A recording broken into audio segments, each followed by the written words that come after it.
माँ, ये राधिका है, तुम्हारी बहू। राधिका गांव में हॉस्पिटल में नर्स का काम करती है। बस हम दोनों में दोस्ती हो गई और हमने शादी कर ली। राधिका, माँ के पैर छू। अरे चल हट नालायक। अरे मैंने क्या क्या सपने देखे थे कि तेरी शादी किसी अमीर घर में करूंगी और दहेज में लाखों रुपए लूंगी, और तू गांव की इस मामूली लड़की को मेरी बहू बनाकर ले आया। लेकिन बेटे की जिद के आगे सुनीता देवी मजबूर हो जाती है। राधिका सुनीता देवी को फूटी आंख भी नहीं भाती थी। तुम चिंता मत करो भाग्यवान, हम दोनों मिलकर अपनी बहू को इतना सताएंगे कि वो हमसे तंग आकर ये घर छोड़कर चली जाएगी। फिर हम अपने बेटे की शादी किसी बड़े सेठ की बेटी से कर देंगे, ठीक है? अगले दिन सुनीता देवी अपने बेटे का कमरा साफ कर रही होती है। तभी बहू के सामान में उसे एक बड़ी बड़ी मूंछों वाले आदमी की तस्वीर दिखाई देती है और उसके कंधे पर एक बड़ी सी बंदूक टंगी होती है। तस्वीर के नीचे लिखा होता है डाकू मंगल सिंह। ये किसकी तस्वीर है बहू? ये मेरे पिताजी की तस्वीर है। बस फिर क्या था। ये सुनते ही सुनीता देवी के हाथ पैर कांपने लगते हैं। वो भागती हुई सीधा अपने पति के कमरे में जाती है। अरे गजब हो गया जी, गजब। अरे क्या हो गया भाग्यवान? हमारी बहू एक मशहूर डाकू मंगल सिंह की बेटी है। हे भगवान, अब क्या होगा? क्या कहा? डाकू मंगल सिंह? अरे मर गए रे। सुना है वो तो बड़ा ही खतरनाक डाकू है, मारता ज्यादा है गिनता कम है।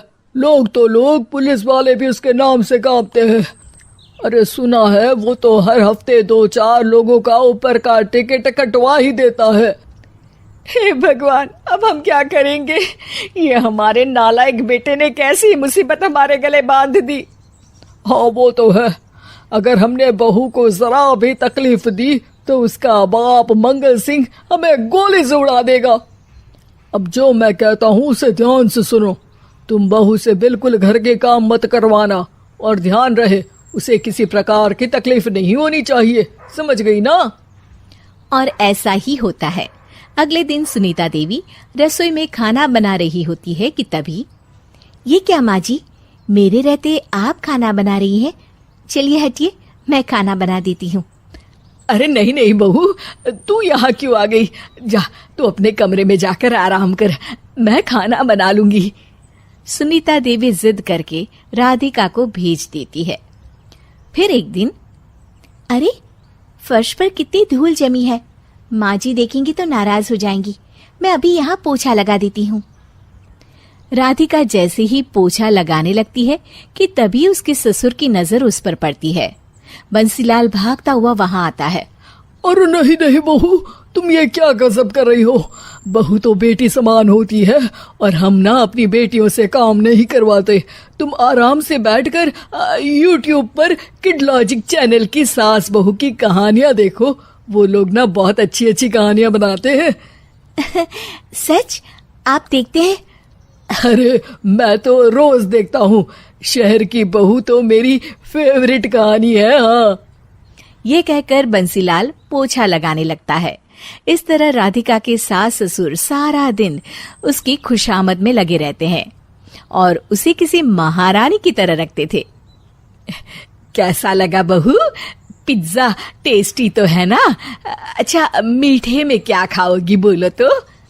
माँ जी, मुझे तो काजू कतली बहुत पसंद है और उसके बाद 1 गिलास लस्सी मिल जाए तो मजा आ जाएगा। ये सुनते ही सुनीता देवी अपने पति को कोहनी मारते हुए कहती है, अरे सुना नहीं बहू क्या मांग रही है? जल्दी से भागकर बाजार जाइए और सब खरीद कर ले आइए। हाँ हाँ भाग्यवान, अभी जाता हूँ। राधिका की तो 5 उंगलियां घी में थी। वो तो अपने ससुराल में मजे कर रही थी। दूसरी तरफ राधिका की सास उसके लिए कभी नई साड़ी खरीद लाती तो कभी उसके लिए नए गहने बनवा देती। फिर एक दिन डाकू मंगल सिंह अपनी बेटी राधिका से मिलने अपने आदमियों के साथ आता है। उन सबको देखते ही राधिका के सास ससुर डर के मारे कांपने लगते हैं। मर गया रे, डाकू मंगल सिंह तो सच में कितना डरावना दिखता है, ऊपर से इतनी बड़ी बंदूक लेकर घूमता है। कैसे हैं समधी जी? क्या हुआ? आप इतना घबरा क्यों रहे हैं? और आपको इतना पसीना क्यों आ रहा है? आपकी तबीयत तो ठीक है ना? जी अभी तक तो ठीक है, पर लगता है बहुत जल्द खराब होने वाली है। क्या कहा आपने? जी कुछ नहीं, बताइए बताइए कैसे आना हुआ। दरअसल आज आपके शहर में हमारी नाटंकी मंडली का प्रोग्राम है, तो इसी बहाने सोचा बेटी का ससुराल भी देखता चलूं। ये सुनते ही राधिका के सास ससुर हैरान हो जाते हैं। क्या कहा? आप नौटंकी में काम करते हैं? हाँ माँ जी, पिताजी डाकू की एक्टिंग बहुत अच्छी करते हैं। उन्हें तो कई अवार्ड भी मिल चुके हैं। और ये बंदूक, ये तो असली लगती है। तभी राधिका के पिताजी अपनी नकली मूंछ निकालते हुए कहते हैं, इस मूंछ की तरह यह बंदूक भी नकली है। ये तो छर्रे वाली बंदूक है। इससे तो मैंने आज तक चिड़िया भी नहीं मारी। और खोदा पहाड़ और निकला चूहा। इसका बाप तो मामूली नौटंकी वाला निकला, और हम इससे डर कर बहू की नौकरों की तरह सेवा कर रहे थे। आपने सही कहा जी, इसके पीछे मेरे कितने पैसे खर्च हो गए, और काम कर करके मेरी तो कमर टूट गई सो अलग। अरे बहू, तूने अपने पिताजी के बारे में हमें पहले क्यों नहीं बताया? राधिका मुस्कुराते हुए कहती है, आपने तो कभी पूछा ही नहीं ना माँ जी।